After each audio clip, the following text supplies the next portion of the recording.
You are Locked On Eagles Postcast, part of Locked On Sports Philadelphia, on the Locked On Podcast Network. Your team every day.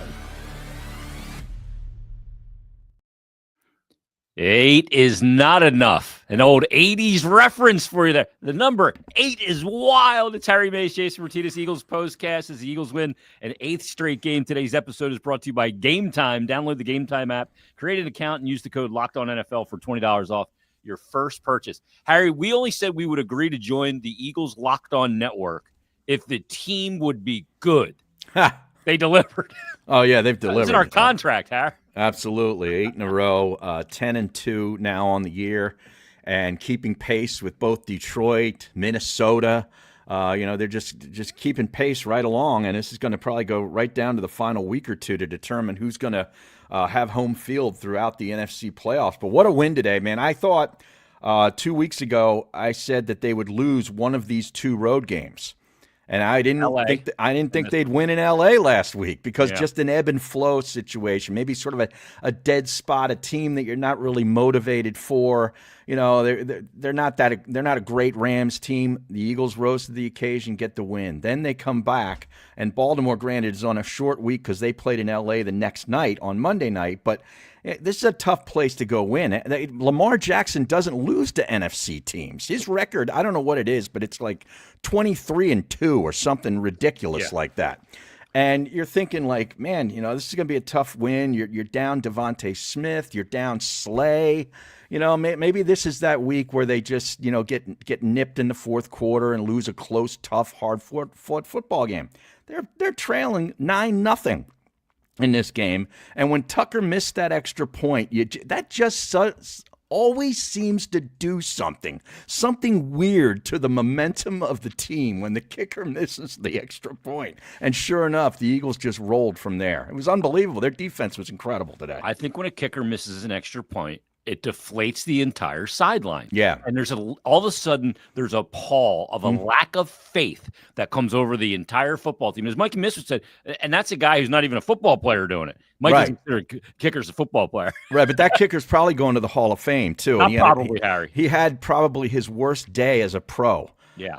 They had this year, but yeah. Yeah, I mean, what did he miss? Extra point and 2 field goals. Now, his quarterback did him no favors on third downs, getting sacked, losing 14, 15 yards. This guy, I'm telling you, if I was a Baltimore Raven fan, Lamar Jackson would drive me absolutely bonkers as a fan because he's so brilliant in so many ways, yet does so many stupid things, too, throughout a football game that can lose you the football game, in a hard-fought, close game. And I thought he did his kicker no – they went to Aguilar deep in the corner, down inside the 5, I think it was, on a third down. Why don't you just dump off a screen there, get yourself some manageable yardage, and give your kicker a chance? Instead, he's 53 yards. He's not the same guy. He's on the way down.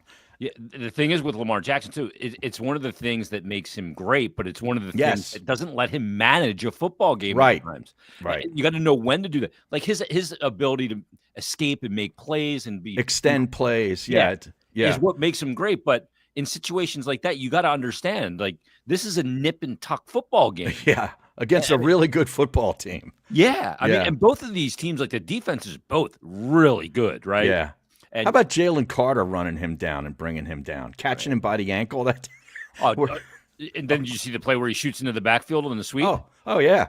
The guy gets the ball, he's already got him. He's Zay Flowers just got the ball handed to him, and there's Jalen Carter wrapping him up. He's unbelievable. I'm going, how did that guy get into the backfield that fast? It's almost like somebody pushed him. I know. And he plays like every snap. Yeah, he's an absolute – he got a ton of dog in him. Oh, he really does. And in the dirt dog. Incredible. It was really something to watch. And then, you see Blankenship goes out with the concussion, right? Yeah. And his backup, McCollum, ends up making a big play. Oh, should have had an interception, really, but who's going to quibble? But he got the pass defended on the fourth down. It was unbelievable. Really impressive. Today, again, was really impressive. And like we've talked about this guy a lot, and we're going to talk about him again right now.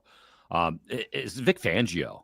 Yeah. They go up 9-0 in the game, and then until that touchdown at the very end, Harry, they scored 3 more points. Right. And they got some weapons. They've arguably the best running back in the league. Saquon would like to have a chat, hold my beer, but I mean, geez, and to be able to hold that team on the road was so damn impressive. Yeah, it really was. And Bam Man 100 on the chat says, "How about Cooper DeJean nailing Henry? How about that tackle?" That was unbelievable. C.J. Gardner-Johnson had a big hit on him too. Oh, he did. Yeah, he did. Yeah, that guy'll stick his head in anywhere too. Yeah. Gardner-Johnson. When I saw that hit, it wasn't quite to this degree, but I'm thinking of the Steve Atwater hit on Christian Okoye. Oh, man. And if you've ever seen the NFL films footage of that, Atwater is calling it out before the play. Yeah. And then the hole opens, and Christian Okoye was never right in his career again after that hit. Yeah. It wasn't quite that, but very impressive in the way. Look, 89 yards for Derrick Henry in the game. On 19 rushes. Right, and look what they held Zay Flowers to, 74 yards on 3 catches. I think he was targeted 7 or 8 times, only for 74 yards, no touchdowns. He was very frustrated in the game. You saw him almost didn't he have a 20-yarder and a 40-yarder his helmet? Too? Yeah, in the first half. Yep. That one where he went off on the sideline. Yeah, he was very frustrated. Yeah, because he knew, that time he was open, but Lamar didn't see him. But I want to go back to a play on special teams, and the Eagles were awful on special teams, committing penalty after penalty in that first quarter. This seems to be the habit for this team, getting off to these slow starts. They get behind in the game, but then in the second quarter they just turn it up and just adjust to, they do whatever they do on the sidelines and make adjustments, and all of a sudden take over the football game. That happened again today. But one play, the punter punted Baltimore down to the 1-yard line, totally flipping the field. They ended up forcing a Baltimore punt, and that drive started around midfield, and it ended with the Goddard touchdown. It was 9-0. 45-yard line on the Baltimore side is where they ended up with it. Yeah. Yeah, correct. I mean, that was a great punt. He pinned him in that same left corner, Harry, inside the 5 on the 4, also in the third quarter. Right. Yeah. Great day by the punter. I actually wrote that down that for game balls. We got to give the frickin' punter one. Oh, man. Wow. Yeah. I don't know about that. Yeah.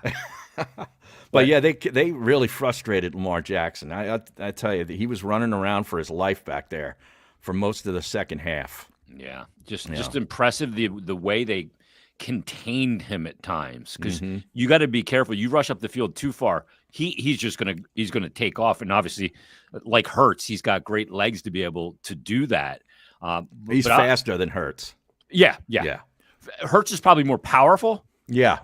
But Lamar Jackson's definitely faster. And it was weird. 2 of the top quarterbacks in the league, Harry, that weren't taken at the top of the NFL draft, going head-to-head today. I mean, that's a big part of the storyline when you look at Baltimore and Philly. And obviously, and we'll get to this in the second segment, Saquon versus Derrick Henry as well. But, I mean, again, this is just such an impressive game. The first quarter woes, I don't even know what to make of them anymore. Yeah. I don't know who to blame. I don't know if it's Kalen Moore and his scripted plays or Sirianni or what. They just don't put up – I think they've only put up 2 field goals all year on the first drive. On the first drive? It could be. 6 points, I think. They might have scored 2 or 3 times in the first quarter of the whole year. Yeah, I mean, it's almost crazy. But it doesn't matter. It hasn't. It really doesn't matter. No. I mean, Harry, you go back. I remember that game we go back to where the Eagles' last loss, right? And all the consternation that was surrounded by it with the way they lost, and Nick Sirianni showing up at the press conference with his kids and all that. I mean, we're going all the way back to Tampa Bay. That's where that loss was. They lost 33-16. It was ugly. It was really hot that day down there too, if I remember. Yeah, humid. Yeah. It was right around the hurricane time. Yeah. And you go back to that and you go, oh, it looks like the wheels are falling off the wagon. They drug what ailed them in the second half last year right into this season. But since then, 2016 win over Cleveland, 28-3 over the Giants, 37-17 on the road against Cincy, 28-23 against a dog Jacksonville team. Beat the living doors off of Dallas on the road. Yeah. Beat Washington in a big game. Beat the Rams last week on the road, 37-20, and then they win today, 24-19. Yeah, in that game against Tampa, they were down both of their wide receivers. Yeah, no A.J. Brown, too. No A.J. Brown and no Devontae Smith. So, Goddard made some big plays today. What'd you think of Goddard's game? Well, he made a really nice play down the sideline for the touchdown.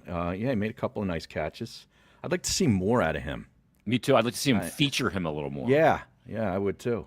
So he was only targeted 4 times in the game, 3 catches for 35. Obviously, he had the touchdown, 17-yard long.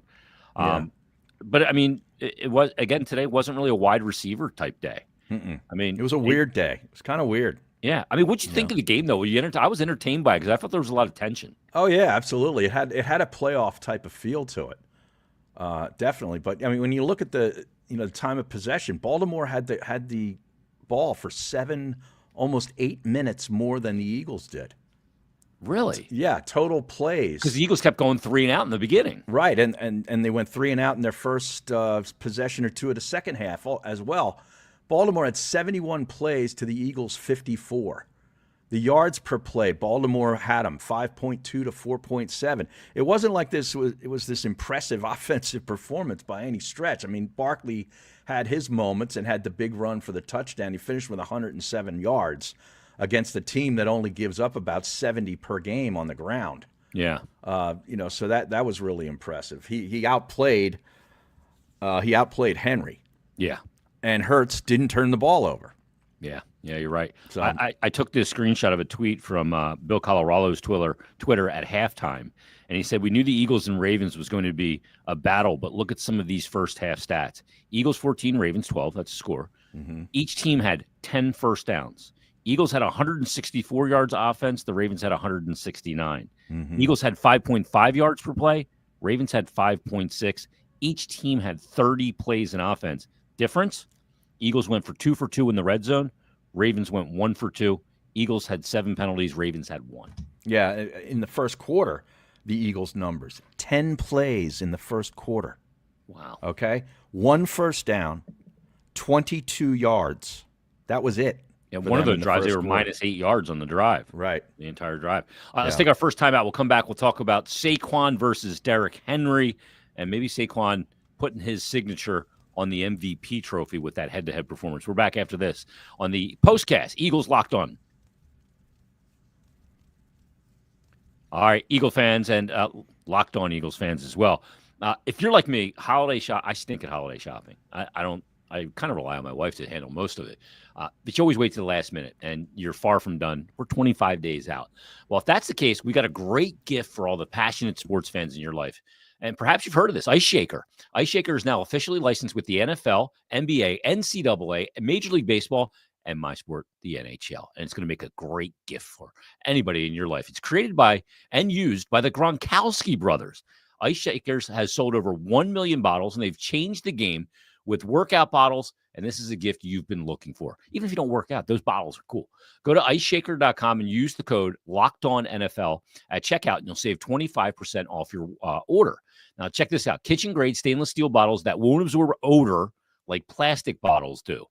Patented twist-in agitator that breaks up powders if you want to put that into your drink, but is silent when you shake it instead of that annoying, like sound like a spray paint can. Third-party tested, going to hold ice for 30 hours, customizable. You can send them a logo. You can do that in the custom shop and customize your favorite bottle. Turnaround time on that is about 3 to 5 business days. And the agitator also works as a strainer. Oh, I know Harry could use that. It makes a very solid tailgating cup to mix drinks. So order your team-branded bottles today at iceshaker.com or your custom and use the code LOCKEDONNFL for 25% off your order. Ice Shakers, show your support for your teams with the best branded workout bottles on the market. And, of course, that is from Ice Shakers. Visit iceshakers.com. From ice shakers to movers and shakers, Harry, let's go to the running back head-to-head battle. That's probably the battle on the marquee, even though they're not on the field against each other at all.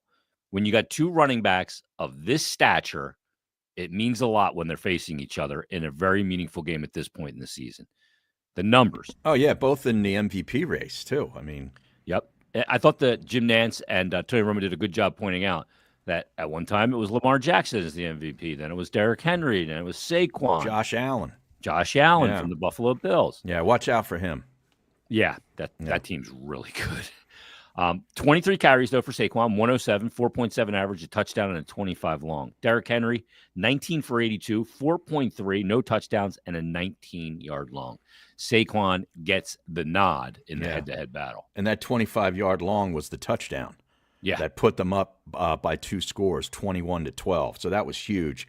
That whole drive, really. I mean, Hurts to Goddard for a first down on 3rd and 7, got him down the left-hand side towards the sideline. Really nice play.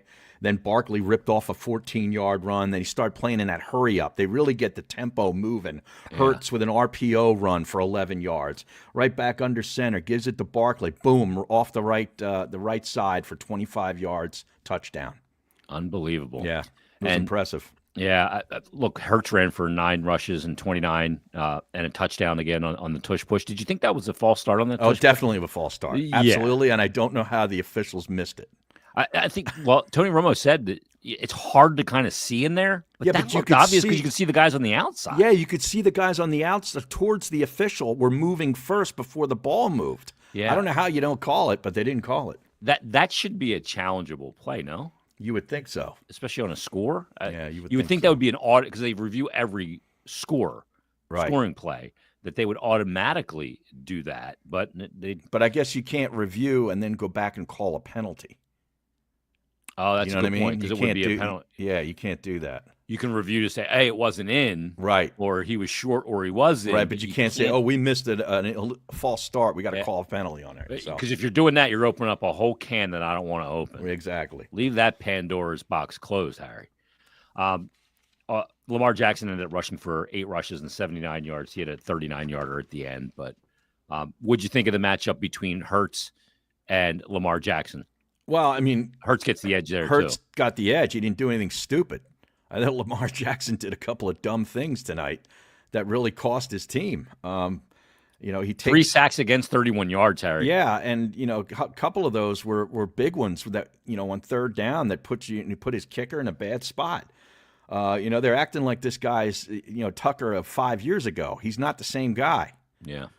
So that was really poor. I thought the Baltimore coaching staff was really kind of poor, like Ohio State's on Saturday. Wow. And Chip Kelly called a really crap game in that game, I thought. Yeah. And I thought Baltimore did too, but you got to credit the Eagles defense, man. I'll tell you, that defensive front, Jalen Carter, I just can't take my eyes off of him. Like I sort of spot shadow him with my eye when I'm watching the Eagles play defense. I just look at him.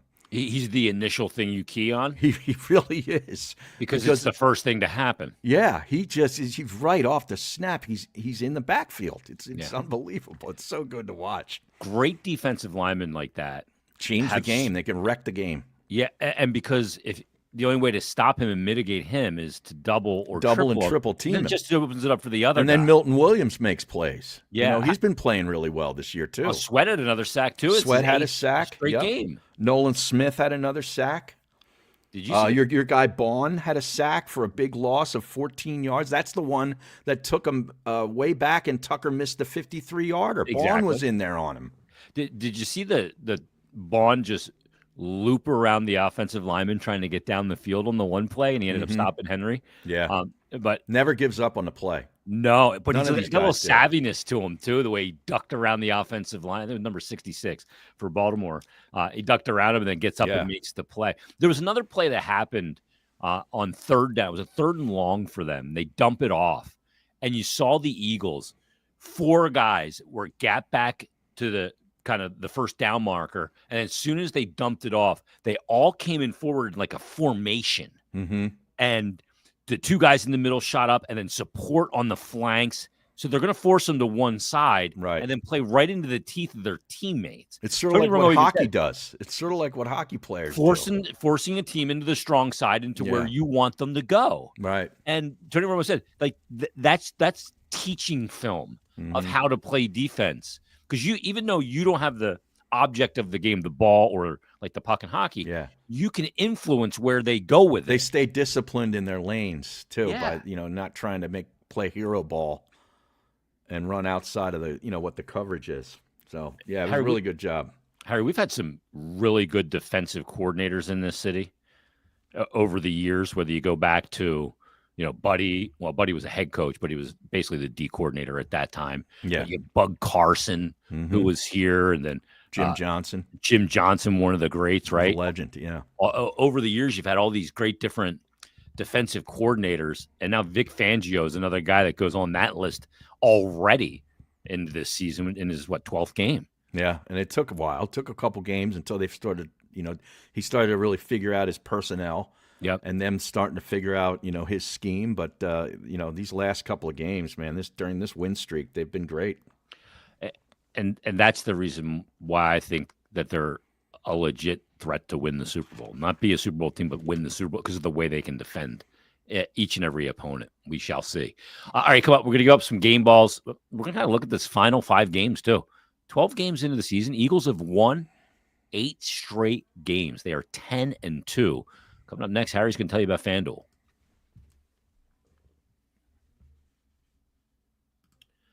Hey, NFL fans, keep it going with a big return on FanDuel, America's #1 sportsbook. So when you get a hunch in the middle of a game, you can check out the latest stats, view live play-by-play, and so much more right on the same page where you place your bets. So easy.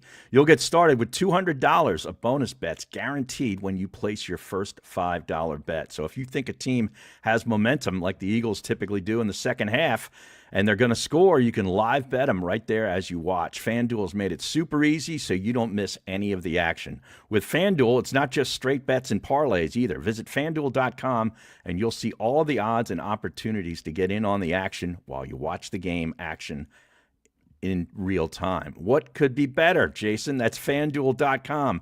Visit FanDuel.com and you'll get started with $200 in bonus bets guaranteed when you place the first $5 bet. That's all at FanDuel.com.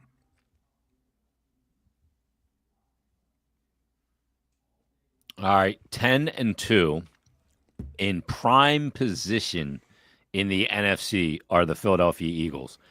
You look at the standings right now, Harry, and you mentioned Detroit, who obviously played on Thanksgiving, getting it done once again. They look really good. I'm surprised they're as good as they are with Jared Goff, too. Yeah, well, I like them, but I don't love them. I do too, but I'm telling you, that's why the Eagles need to get home field because they put him outdoors in the cold and wind of late January, and he's a different quarterback. Yeah. Trust me on this one. Get him out of that dome. Yeah. But the Eagles 10-2 now, so you're basically 3/4 of the way through this season, not specifically mathematic-wise, but you've got 5 to go. You've got a couple of 2.5 game lead essentially in the division. I think they're in the driver's seat for that. Oh, yeah.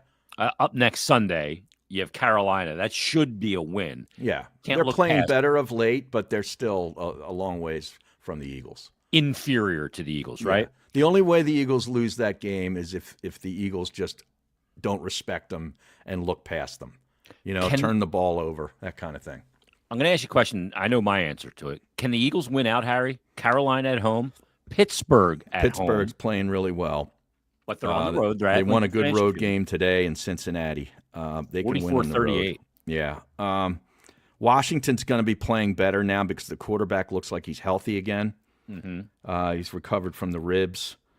So, I mean, maybe there's one loss left on the schedule? I don't know. I think they can win out. Well, they could. But I'm looking at Detroit's schedule here. They have Green Bay on Thursday night at home, division game. This Thursday? Yes, this coming Thursday. Nice. They've got the Bills at home. And then they go to Chicago, division game, ugly game. Yep. They go to San Francisco. Now, I know San Francisco's banged up and they have a bunch of losses. They're sort of like Cincinnati right now. You're like, how are they this? How is their record what it is? Because they're still really good. That's going to be a tough game at San Francisco. And then the Vikings at home to finish the season. So Detroit, could have a loss or two left in them. They have at least one. They may have two. Yeah, right. Yeah, they may have two, and we'll see where they go from here. But Arizona's kind of dropped off a little bit in that. They lost today on the road. Yeah. To Minnesota, who's quietly stacked 10 wins. Yeah, they're right in the same boat with the Eagles right now. Right. And the way they get it done. Well, that would be fun to get them in the NFC Championship game at Lincoln Financial Field again. No, Har? Oh, absolutely. Now, Minnesota has Atlanta, the Bears, both at home. Then they go to Seattle, who beat the Jets today. They came back and beat the Jets. They had a big pick six on Aaron Rodgers that was key in that game. Then they play Green Bay and at Detroit. So they finish with division. So that could be good. Minnesota could have another loss or two in them. Yeah, and that's the thing. If you can make that home field go through the path to the Super Bowl, come through through Philadelphia, you're in a really, really good spot. And when you look at the schedule, I think that because they have the Washington game at home, the Commanders games on the road. Commanders on the road, yeah. But you finish with the Giants and the Cowboys, who both suck out loud. Yeah. You're in a position to make that come to fruition. I didn't even watch 1 minute of that game on Thanksgiving.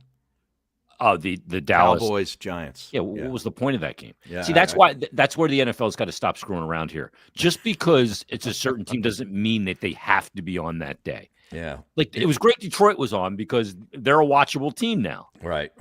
But for so many years, we were all saying that about Detroit at noon. Like, why are they putting this on every Thanksgiving? I got to watch this awful Lions team. As soon as Barry Sanders and Herman Moore retired. Oh yeah. There's no reason to watch this football team for at least a decade until they got Matthew Stafford. Yeah. And even then, maybe there wasn't even much of a reason to watch that team. But they got the win. And look, I think the Eagles are in a great spot. And Harry, to kind of take this Eagles postcast full circle, talking about that we demanded this team be good and a contender if we were going to come back and do this show. I take you back to our first year as radio partners. Oh, yeah. What happened that year? Other than the fact that Seth Joyner almost killed me about 6 different Mondays throughout the season when he sat in with us for the first half of the program. But the Eagles did something that year that they never did before, and they went out and they won a Super Bowl. Yeah, that's right. You and I did most of the season in an ankle brace. Yeah. Remember? I On broke my ankle really bad in September. Yeah. And even at the parade in February, when we were covering the parade for the old radio station, I showed up with the boot. That's right. You did have a boot. Yeah. Yep. I was your personal taxi. That's right. I didn't prefer the term taxi driver, Harry. I was more like a car service. Yeah. That's a scale up. I was like a Lincoln Town car. Yeah, because you'd actually come in and get me. I had to. I had to carry the bag, which I think you had a Joe Weider set of dumbbells. Joe Weider. Joe Weider. Joe Weider. Joe Weider. So, and the bag was so heavy. You'd have you'd print out game logs of Eagles games from 7 seasons in this damn thing. Uh-huh. It was like a paper mill factory. I had it all. The only one that wasted more paper than me at that old radio station was the camera. Yo, he printed everything. He printed the internet. is what he did. He's probably still doing the same thing.